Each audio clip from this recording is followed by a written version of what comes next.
तुम्ही सर्वजण कायदा जाणतात, त्याच्याबद्दल मी इथे बोलू शकते का नाही हे मला माहिती नाही, कारण तुमच्या परवानगीने मग मी बोलेन. विधानसभेची 15व्या विधानसभेची ही निवडणूक आपण 20 तारखेला सामोरी जातो. त्याच्या प्रचाराची रणधुमाळी चालू आहे. आत्ता प्रदीपजींनी सांगितलं की सगळ्या देशाचं लक्ष लागू नये. देशाबरोबर लातूरच्या वकील मंडळाचं खूप मोठं लक्ष ह्याच्याकडे लागू नये याची मला पूर्ण कल्पना आहे. कारण अनेकांचे निरोप, प्रेमाचे सल्ले आणि अतिशय काळजीयुक्त सल्ले की ताईला असं सांगा, असलं काही करू नका म्हणावं, MLC घ्यायला सांगा, राज्यसभा घ्यायला सांगा. इथपासून सुरू झालेला प्रवास हा आज ताई अगदी कम्फर्टेबल पोझिशनमध्ये आहेत असं म्हणण्यापर्यंतचा जो प्रवास आहे, त्या सगळ्याचे आपण साक्षीदार आहात. त्यात तुम्ही काही ते माझ्याबद्दल नेगेटिव्ह म्हणून म्हणत नव्हता, पण समाजात तुमच्याकडे पल्स असते समाजाची. आम्ही फक्त एक पेशंट येतो, त्याची पल्स चेक करतो डॉक्टर, पण वकिलाकडे पूर्ण समाजाची पल्स असते आणि ती पल्स ओळखून त्या त्या दिवशीचं रीडिंग तुम्ही देत होता. पण मला वाटतं मी पण खूप धीट आहे. कुठल्याही वेगवेगळ्या विचारांना किंवा माझ्याकडे येत असलेल्या प्रत्येक सल्ल्याला विनम्रपणे स्वीकारलं, पण मनातून त्या गोष्टींना नाकारलं. कारण मी ठाण मांडला होता की ही लढाई लढायचीच आहे म्हणून. मला वाटतं समाजामध्ये जो लढतो तो हिरो होत असतो. आणि आज एवढ्या मोठ्या संख्येने आपण जे आलात ते माझ्या या लढ्याला समर्थन आहे. जेव्हा मला प्रत्येकजण सांगत होता की ताई तुमच्यासमोर बलाढ्य लोक आहेत, धनाढ्य लोक आहेत, असतील, मला त्याची नाही भीती वाटली. कारण कौरव पांडवाचं युद्ध आपण पाहिलेलं आहे. पांडव 5च होते, कौरव 100 होते. त्यांच्याकडे 18 सहस्त्र मोठी नंबर 18 अक्षयोनी सैन्य होतं, सगळं काही होतं. पण पांडवांकडे श्रीकृष्ण होता. माझे श्रीकृष्ण कोण आहे ते तुम्हाला सर्वांना ज्ञात आहे. स्वाती तोडकरी. मी जेव्हा ताईंनी लातूर बार असोसिएशनला भेट दिली त्यावेळेला मला असं प्रत्यक्षाने जाणवत गेलं की ताई म्हणजे ज्या काही वकिलांच्या अडचणी आहेत त्या अडचणी जाणून घेण्याचा प्रयत्न करतायत. आणि विशेष म्हणजे जेव्हा आम्ही ताईसोबत संवाद करत होतो त्यावेळेला ताईंनी स्वतःहून संवादामध्ये असं सांगितलं की वकील मंडळाला बसण्यासाठी पत्र्याचं शेड आहे, जे की ते पत्र्याचं शेड वकिलांसाठी योग्य नाही. याच्यासाठी ताई नक्कीच आमच्यासाठी प्रयत्न करणार आहेत असं ताईंनी सांगितलं. आणि अशा प्रकारचे लोकप्रतिनिधी असतात याचं मला म्हणजे त्यांनी निवडून तर येणारच आहेत, पण असे प्रतिनिधी आम्हाला जर लाभले तर ते आमचं भाग्य असणार. धन्यवाद. ठाकूरकर मॅडम यांचं सर्वप्रथम मी स्वागत करते. आणि मॅडम, आपण ज्या अपेक्षा आणि ज्या ध्येयासाठी लढता आहात, स्वतःची प्रगती करण्यासाठी आणि स्वतःचं अस्तित्व निर्माण करण्यासाठी आज मॅडम इथं आलेले आहेत. आणि इथून पुढे त्यांच्या पुढील वाटचालीसाठी आम्ही लातूर बार त्यांना खूप खूप शुभेच्छा देतो. आणि मॅडम म्हटल्याप्रमाणे मॅडमचे ध्येयपूर्तीला फलश्रुती मिळावी आणि त्यांची पुढील वाटचाल यासाठी खूप खूप शुभेच्छा देते. आणि लातूर जिल्हा वकील मंडळ यांच्यातर्फे आपले आभार व्यक्त करते.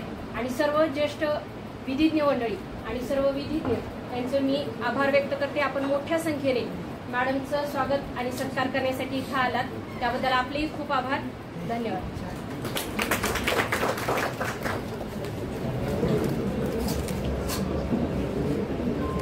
ओके.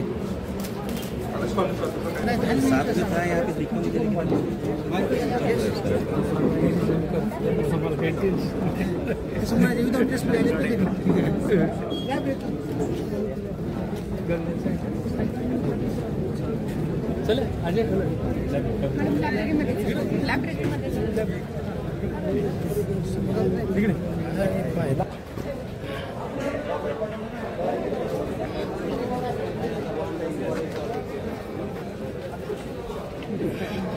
एक मिनट. ओके साहेब.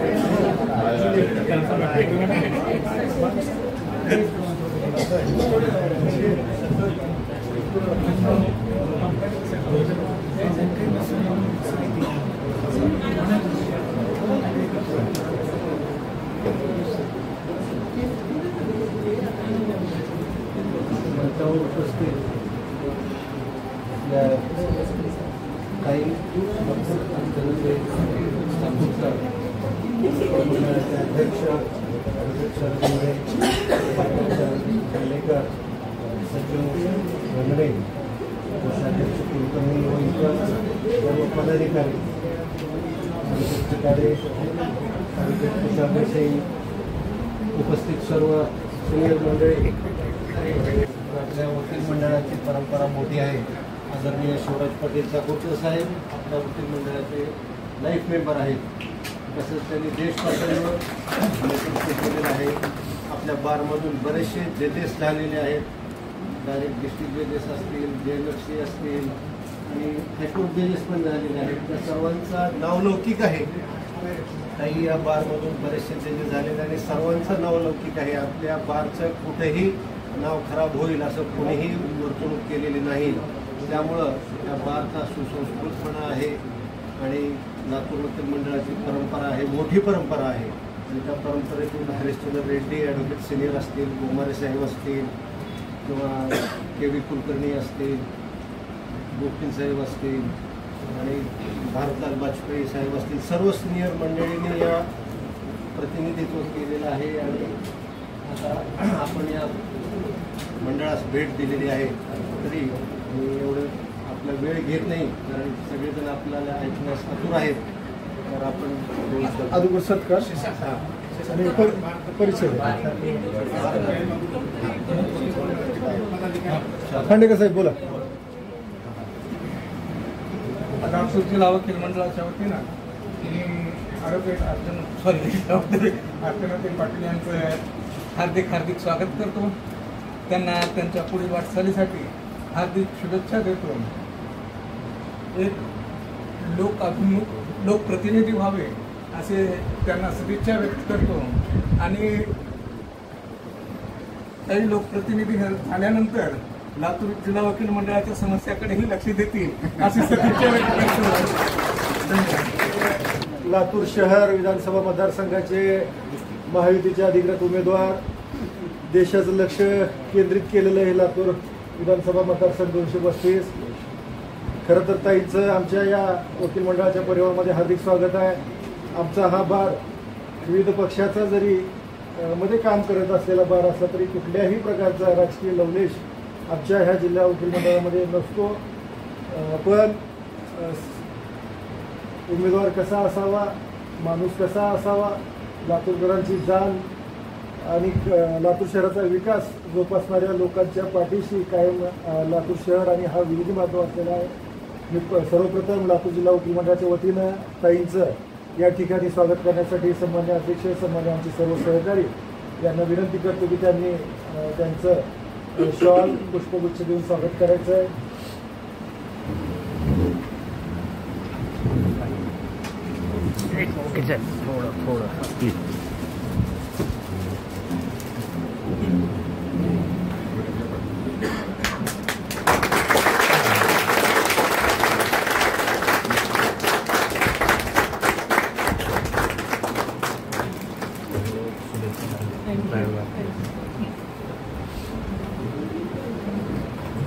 खरं तर ताई आमच्या लातूर वकील मंडळाला उच्च परंपरा लाभलेली आहे.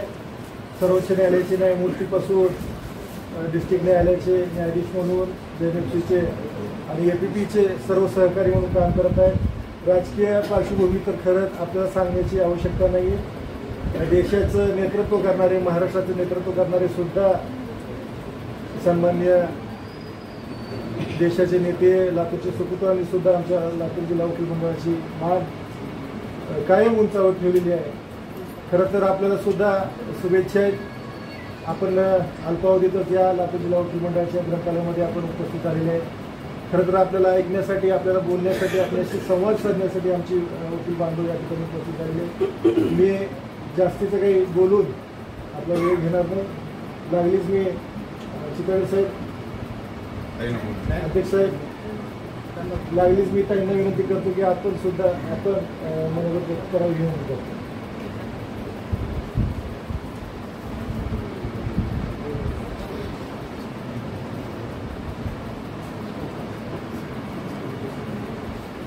अच्छा, या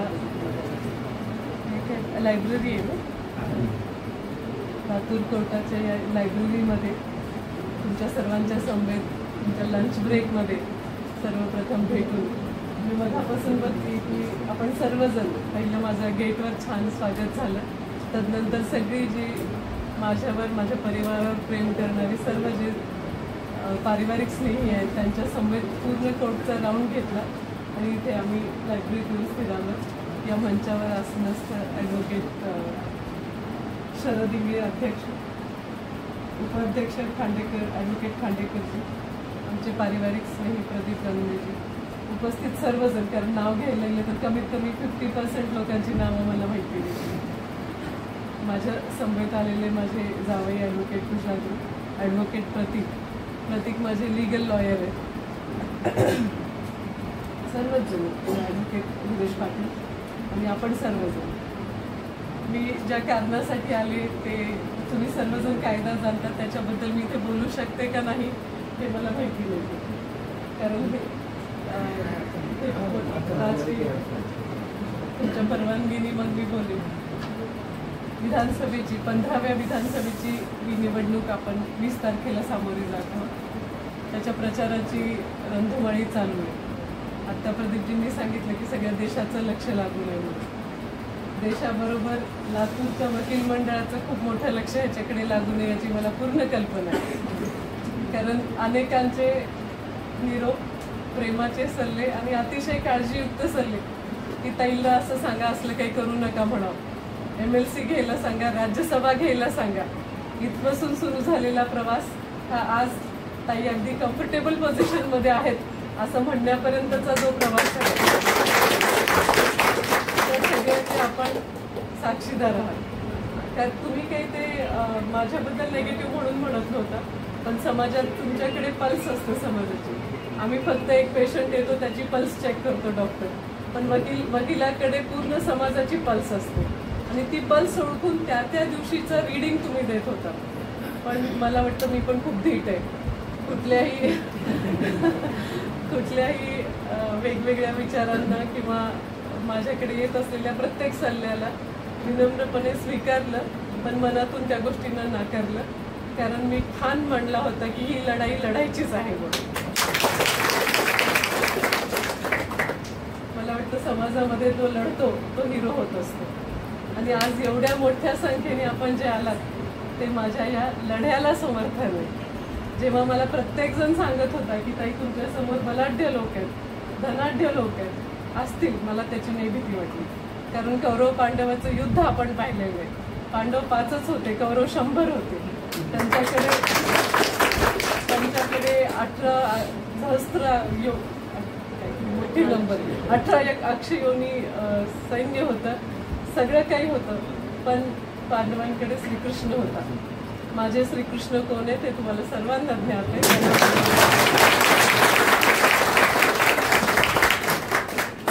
लढाई लढण्याची ठरवली त्या दिवशी लातूरची सीट व्हेरी क्रिटिकलमध्ये होती आणि तरीही पक्षातल्या लोकांनी माझ्यावर विश्वास ठेवला.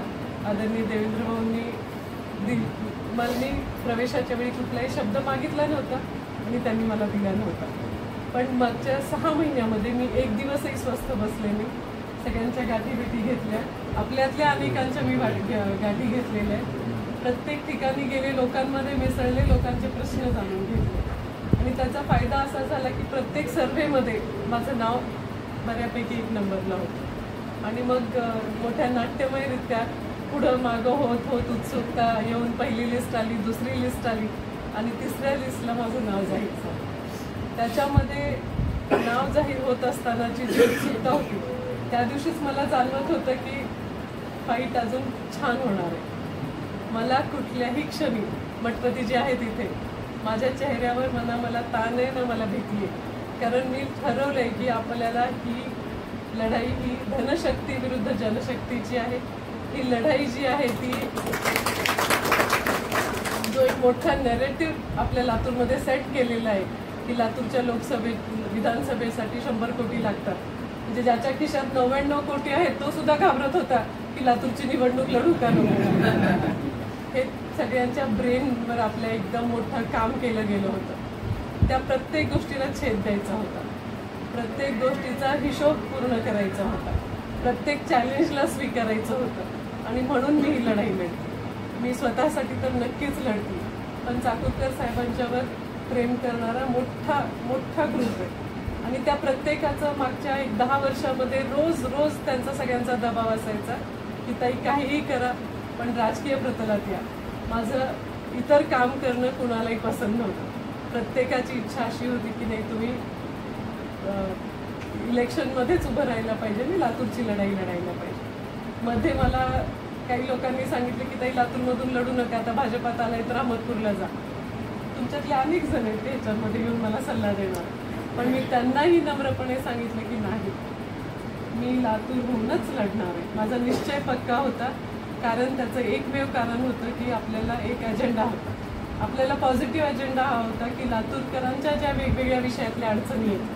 मी आत्ता बघत होते की तुम्ही सगळेजण पत्र्याच्या शेडमध्ये बसता, म्हणजे बाहेर तुमच्यातले 100 लोक तरी 100 कोटीची मालक आहेत, पण त्या पत्र्याच्या शेडमध्ये तुम्ही बसायला लागला तर ह्या गोष्टीची अडचण वाटत नाही आपल्याला. ह्याचीच मोठी अडचण आहे की ते जे घडतंय हे स्वाभाविक आहे, हे बेटर व्हायला पाहिजे. इथे एअर कंडिशन तुमच्यासाठी हॉल असायला पाहिजे असं का कुणाला वाटत नाही. त्या गोष्टी आपोआप घडत नाही. लोकप्रतिनिधींना त्याच्यासाठी पाठपुरावा करावा लागतो, आमदारांना त्याच्यासाठी रात्रंदिवस पाठपुरावा करावा लागतो. मी प्रचाराच्या दरम्यान बेदरे साहेबांच्या सोबत असते. बेदरे साहेबांनी मला परवा एक किस्सा सांगितला की अजितदादांसोबत ते हेलिकॉप्टरमध्ये जात होते आणि अजितदादांनी त्यांना सांगितलं की लातूर एकमेव असा तालुका आहे की जिथल्या लोकप्रतिनिधींनी माझ्याकडे एकदाही कुठल्याही कामासाठी भेट दिलेली नाही. म्हणजे ह्याचा सांगण्याचा अर्थ असा आहे की लोकप्रतिनिधींचं लक्ष राहावं लागतं आणि दुर्लक्षित झाल्यावर काय होतं. मी कालच बघत होते कुठंतरी की 15 दिवसात आलेल्यांनी प्रश्न विचारून नाही. मी 15 दिवसात आलेली नाही आहे. 30 वर्ष तुमच्या समोर आहे, 30 वर्ष.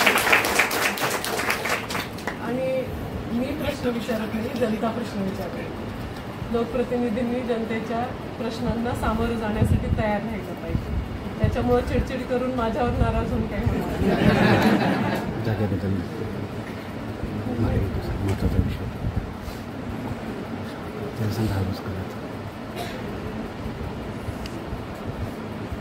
ते अण्णाराव पाटील साहेब नाही आहेत, पण त्या समोरच्या जागेचा लढा त्यांच्या तोंडून तुम्हाला माहिती आहे, मला माहिती आहे, वर्तमानपत्रातून वाचलेला आहे. तुमच्या हक्काची जागा एखाद्या व्यावसायिकाला देण्यासारखं मोठं जे षडयंत्र होतं आणि त्याच्याने आपल्याला प्रॉब्लेम राहत नाही. लातूरमध्ये मला सगळ्यात मोठा प्रॉब्लेम आहे की लोकांना कुणाचा प्रॉब्लेमच नाही आहे. कुणाला प्रश्न विचारायचा हेच माहिती नाही आहे किंवा आपल्याला प्रश्न नाही विचारायला पाहिजे अशी यंत्रणा तुमच्यावर काम करत असते. काल एक व्यावसायिकांचा मेळावा होता, तिथे दारात येईपर्यंत त्या लोकांना वेगवेगळ्या लोकांचे फोन येत होते की तुम्ही जाऊ नका ताईंच्या मेळाव्याला. म्हणजे एक मोठी यंत्रणा कार्यरत आहे की भीती तुमच्यावर दहशत घातली जाते. दहशतीतलं जगणं हे पारतंत्र्यातलं जगणं असतं आणि आपल्याला स्वतंत्र होऊन 75 वर्ष झाली. आपण आत्ता जर ह्याच्यामध्ये जगायला लागलो, दहशतीमध्ये जगायला लागलो, तर मग ह्याला सगळ्या गोष्टींना बोलण्याला काही अर्थच नाही. म्हणून मी हा जो लढा लढते, मला त्या लढाईमध्ये तुम्हा सर्वांचे आशीर्वाद हवेत, शुभेच्छा हव्यात. मला पूर्ण कल्पना आहे की लातूरमध्ये जे घडतं ते इथं ठरतं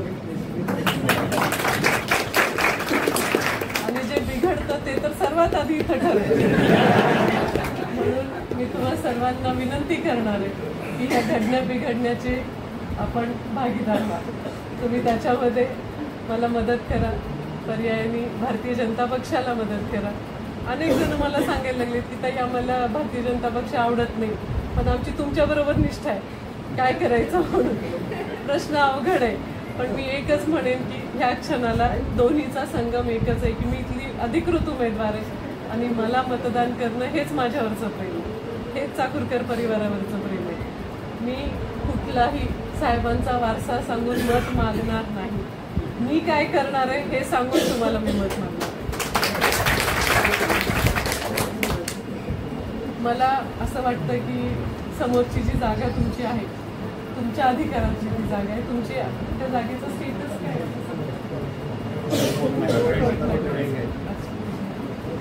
त्यामुळे त्याच्यावर कोर्ट मॅटर आहे ते.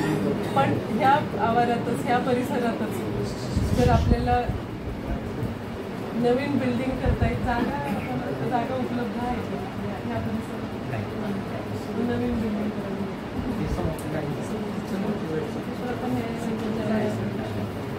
याच्यातून दुसरा पर्याय काय आहे? ती बिल्डिंग जागा आहे, शेड जे आहे शेडला जे कन्स्ट्रक्शन करता येईल. म्हणजे हे जे पत्र्याचे शेड आहे त्याच्यामध्ये कन्स्ट्रक्शन करून चांगल्या पद्धतीने ही लायब्ररी सुद्धा इतकी चांगल्या पद्धतीने FSIचा वगैरे प्रश्न नाही. ॲक्च्युली पर्यायी जागा असं करतो नाही, रेसिडेन्स जे जजेसचे आहेत त्याला एक शासकीय याच्यामध्ये जागा उपलब्ध झाली तर ते इथं बेटर आमच्या होऊ शकेल. ह्याचा बसून पर्यायाने आपण मार्ग काढूया, पण त्याच्यासाठी लागणारा निधी हा आणून देण्याची जिम्मेदारी माझी. मला अपेक्षित असलेल्या निधीपेक्षा नक्कीच जास्त निधी मी आणून देईन, कारण जेवढा निधी येतो त्याच्यामध्ये तो प्रोजेक्ट पूर्ण होत नसतो. परत अजून काहीतरी अर्धवट काम होईल आणि मग तेही कमी पडेल. मला वाटतं आपण एक सर्वे करावा की मागच्या 10 वर्षात किती लॉयर्स ॲड झालेले, तर त्याच्यातून विचार करून पुढच्या 10 वर्षाचं एक रफ प्लॅनिंग करून जर आपल्याला त्याप्रमाणे जर काही प्लॅनिंग करता आलं तर ते जास्त सोयीस्कर असेल. आणि फ्युचरिस्टिक म्हणजे आदरणीय पाटील साहेब नेहमी सांगतात की डिजिटल लायब्ररी असायला पाहिजे, सर्वांना ॲक्सेसिबल अशा सुप्रीम कोर्ट, हायकोर्ट ह्या ज्या गोष्टी आहेत. मी आता एक किऑस्क पाहिला खाली, त्याच्यावर होतं का? चालू आहे अपडेटेड सर. कॉंग्रॅच्युलेशन्स. कारण किऑस्क असतात पण चालू नसतात, ते चालू आहे ह्याच्याबद्दल तुम्हाला अभिनंदन. पण सर्वात महत्त्वाचं हे की आपण सगळीजण ज्या अडचणींना सामोरे जातो, तिथे चांगली गोष्ट ही की तुम्हाला लेडीज रूम आहे. मला वाटतं उदगीरला वगैरे ती पण मोठी समस्या आहे, तिथे टॉयलेट्स नसतात. म्हणजे किती बेसिक गोष्टी. इथे दुसरी समस्या जी मला कुठे दिसलं नाही की जे तुमचे क्लायंट्स येतात दिवसभर त्यांच्यासाठी पब्लिक टॉयलेट्स नाही आहेत.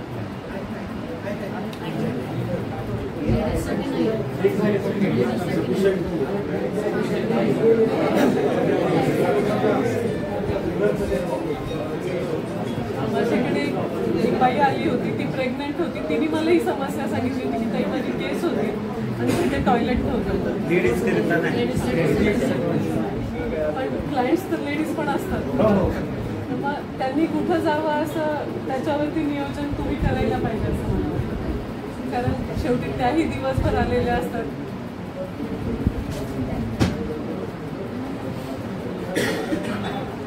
महिला वकिलांची, महिला क्लायंट्सची विशेष गरज आणि विशेष त्यांच्या ज्या गरजा आहेत त्या पूर्ण व्हायला पाहिजे. यापेक्षा मी जास्त न बोलता तुमचे काही प्रश्न असतील, कारण मला भाषण देण्यापेक्षा संभाषण तुमच्याबरोबर संवाद करायला जास्त आवडेल. आपण प्रश्न विचारावेत. माझ्या लिमिटेड नॉलेजमध्ये मला जे काही तुम्हाला उत्तर देता येईल मी ते देईन. त्याबद्दल आज मला इथे बोलवलं, आमचा सर्वांचा सन्मान केला, सगळ्यांच्या भेटीगाठी झाल्या. आणि विशेष म्हणजे मी आता वर पायऱ्या चढत असताना सविताताई मोतीपोळे मला सांगत होते की ताई एवढी मोठी संख्या बाथरूममध्ये तुम्हाला कधी बघायला मिळत नाही. मी त्याच्याबद्दल आपले विशेष आभार व्यक्त करते. मी कोणाला पाडण्यासाठी ही निवडणूक लढवत नाही आहे, मी स्वतः जिंकण्यासाठी ही निवडणूक लढवते. आणि आपल्या सर्वांचे शुभेच्छा.